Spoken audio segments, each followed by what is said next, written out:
So here's how to put together your own Dash and Go file.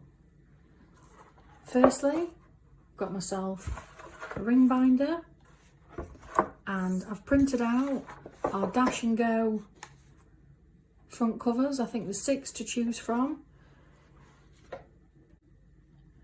The next thing on the list was to then print out my Dash and Go dividers. Now, I was covering classes across the whole of school, so these Dash and Go dividers are all editable, so you can change them to whatever classes you are teaching, whatever year groups you've got, and make it personalised for you. The next step was to attach my beautiful front cover to the front of my file, and then add in my year group dividers.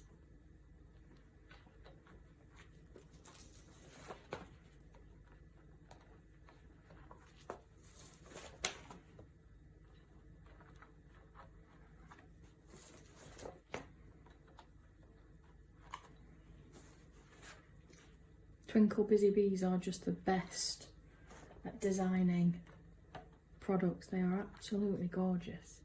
You're all ready to log on to the Twinkl website and find relevant resources for each year group that you might have to dash and go into.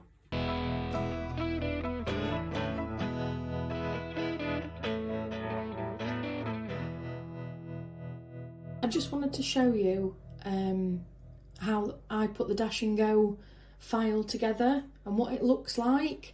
So I just got a recycled folder, picked my favourite binder cover.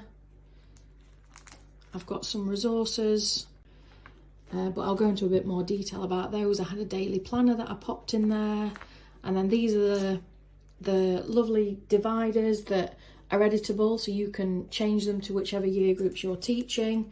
I was covering right the way through school, so I've got a bit of everything in here. I had the overview of the new development matters in there for EYFS, some PSHE prompts, some caption writing. I absolutely love the story of the owl babies, so I would just have a copy of that in the back of my Dash and Go and take that with me. A little bit of colouring for EYFS. And then year 1, we had these great little sort of reading comprehension activities, a little bit of handwriting. The math mysteries were absolutely brilliant. There's so many on site. The children actually absolutely love these. I used to get them to working groups of about 5, mixed ability, and they absolutely loved it. Again, we've got some more of the comprehension. Moving into year 3, these sort of like artworks where we could all work together. There'd be this one that would give you sort of all the teacher information, but then you would print off separate little sections of it that the children could do together, and then at the end of the session you put it all together. Absolutely beautiful. Times tables I had in there. Moving into year 4, little bit of PSHE when they're feeling worried, etc. If I knew that certain year groups needed to work on different things, you know, if I'd had little conversations with teachers, and these were really nice to work on as a whole class. Again, some more maths, word problems, multiplication again, really hot in our school. Year 5, again, more times tables. These were always good. I used to get a real good competition going with these ones. And then these activity mats were absolutely brilliant. I popped them in there. A little bit more mindfulness colouring. Then we've got year 6. We've just got some reading comprehension in there, and then at the back I'd keep like a little stash of books that I could just take in with me. I was also signed up to the Twinkl Book Club, so every half term I'd get a copy of an absolutely gorgeous story,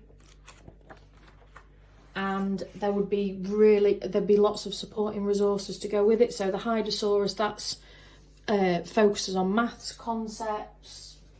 We've got the Magical Muddle, which I absolutely loved. A lot of these stories, all of them, are you can get an ebook version of them, but I just liked having the printed copies.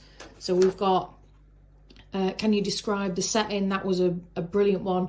We got some, when I did that with some year 4 children actually, and they blew me away with what they wrote about. They were fantastic. And then there's also Around the World with Max and Lemon. Again, absolutely gorgeous. I just love the pictures in these. Which had a bit more of a geography focus. So if you were having to cover geography with sort of like EYFS Key Stage 1, and again, some amazing supporting resources that I used to just keep as a bank, keep them all together, and then I could literally just like take everything, pick something up and take it into a class.